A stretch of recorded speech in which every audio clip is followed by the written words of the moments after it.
சிறகடிக்க ஆசை. இன்னைக்கு எபிசோடு பெரிய சுவாரஸ்யம் இல்லை. என்னன்னா, அருணையும் செல்வத்தையும் ஒரு மீட்டிங்க்கு ஏற்பாடு பண்ண சொல்லி முத்து போய் அவங்கள யார்கிட்ட பேசலாம்ல. ஏன்னா இதை இழுத்துக்கிட்டே போச்சுன்னாக்க செல்வம் தொழில் பார்க்க முடியாது, வண்டி விட முடியாம இருக்கிறான், கேஸ் முன்னாடி நடக்கும். ஸோ காம்ப்ரமைஸ்க்கு ஏற்பாடு பண்ணுங்க அப்படின்னு சொல்லி முத்து வந்து செல்வம் சீட் வைக்கல பேசும்போது அவங்களும் சரி பார்ப்போம் சொல்லிட்டு ஒரு ஹோட்டல்ல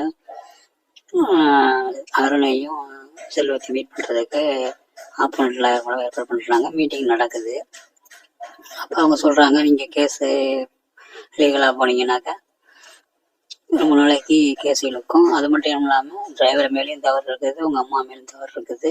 ஸோ நீங்க கேட்குற காம்பன்சேஷன் கோர்ட்ல கிடைக்கிறதுக்கு வாய்ப்பு ரொம்ப கம்மின்னு உள்ள அந்த ரியாலிட்டியை ரெண்டு போத் லாயர்ஸும் சொல்றாங்க. எனக்கு அந்த காசு வேண்டாம், நீ உங்க அப்பாவை கூட்டு ரோட்டில் நிப்பாட்டு, நான் அது மாதிரி அடிச்சு உங்க அப்பாவை காலி பண்றேன், வீருக்குள்ளே சரியா போச்சுக்கும். முத்து டென்ஷன் ஆகி அடிக்க பயிராப்ல.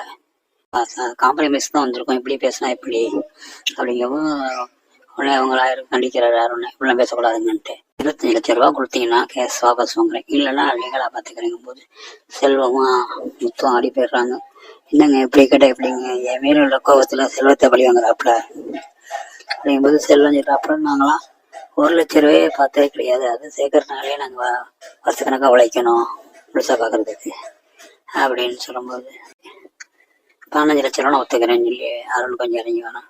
அந்த 15 லட்சமே அவங்களுக்கு ரொம்ப பெரிய சும்மா இதனால திருப்பி கொஞ்சம் குறைக்க சொல்லுவாங்க போது செல்வம் நீ பேசாத நான் பேசன்னு சொல்லிட்டு டேரக்டா முத்து வந்து அருண்கிட்ட பேசாம அவங்க லாயர் மூலியமா பேசுறப்படாது.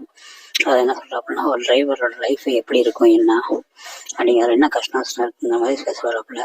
அதாவது நாங்கெல்லாம் படிக்காதனாலதான் இந்த வேலை பார்த்துட்டு இருக்கிறோம், 2வது எங்களுக்கு இந்த வருமானம் வந்து நிலையான வருமானம் இல்லை, நாங்கள் வெளியூர்லாம் போனோம்னா திரும்பி வீட்டுக்கு வந்து குழந்தை வீட்டில் பார்ப்போங்கிற நிச்சயம் கிடையாது, இருந்தாலும் எங்கள் குடும்பத்துக்காக நாங்கள் உழைக்கிறோம், 4 முழுசா உழைச்சி உடம்பு வலியோட வந்து படுக்கும், எந்திரிக்கும் போது அந்த உடம்பு வலியோட எந்திரிச்சு தான் வேலைக்கு போவோம், எங்களுக்கு வந்து வருமானத்தை காட்டியும் செலவு தான் அதிகம் அப்படின்னு பிள்ளைங்க படிப்புல இருந்து வீட்டு வாடகை ஆஸ்பத்திரி செலவு அது இதுன்னு அடிக்கிட்டே போறாப்புல.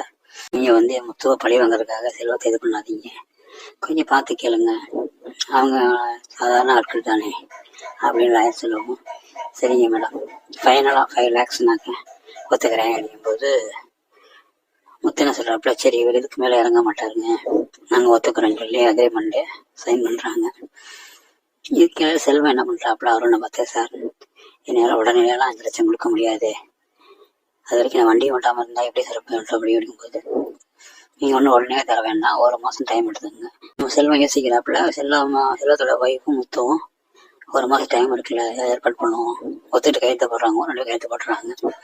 இந்த பிரச்சனை முடிஞ்சு முத்துவும் மீனாவும் அவங்க வீட்டுக்கு வர்றாங்க. அங்க முத்தோட அப்பா அண்ணாமலை என்ன பண்றாரு, என்ன முத்து போன விஷயம் என்ன ஆச்சு, இந்த மாதிரி இல்லப்பா ஓரளவுக்கு முடிஞ்சிருச்சுப்பா, பணம் கேட்கறாங்க 5 லட்சம் அப்படிங்கும்போது ஏவும் மனோஜ் இருந்துட்டு எங்க நம்மள்ட்ட கேட்கற போறாங்கன்ட்டு 5 லட்சமா அதெல்லாம் என்னால கொடுக்க முடியாது, உன்ட்ட யாரும் கேட்டது, என்கிட்ட கேட்கலன்னா அந்த கருணபுரம் எடுத்து கொடுத்துருவார்ல, அதெல்லாம் கொடுக்க விட மாட்டேன், கொடுக்க கூடாது இவங்க கத்துறாங்க. உடனே பார்த்து அதுக்கு இந்த மனோஜ் பையன் சும்மா இருக்காம 5 லட்சமா, நானா இருந்தா 5 கோடி கேட்டிருப்பேன், சாமி 5 லட்சம் கொடுத்துட்டு போங்கடா அப்படிங்கிற மாதிரி சொல்றாப்புல. விஜயா, ஏண்டா டேய் நீ 5 கோடி சம்பாதிக்க நீ சாவ சொல்றியாடாங்க, ஐயோ நான் அப்படி சொல்லலாமான்னு சொல்லி மனோஜ் ஜெர்க்காயிடுறான்.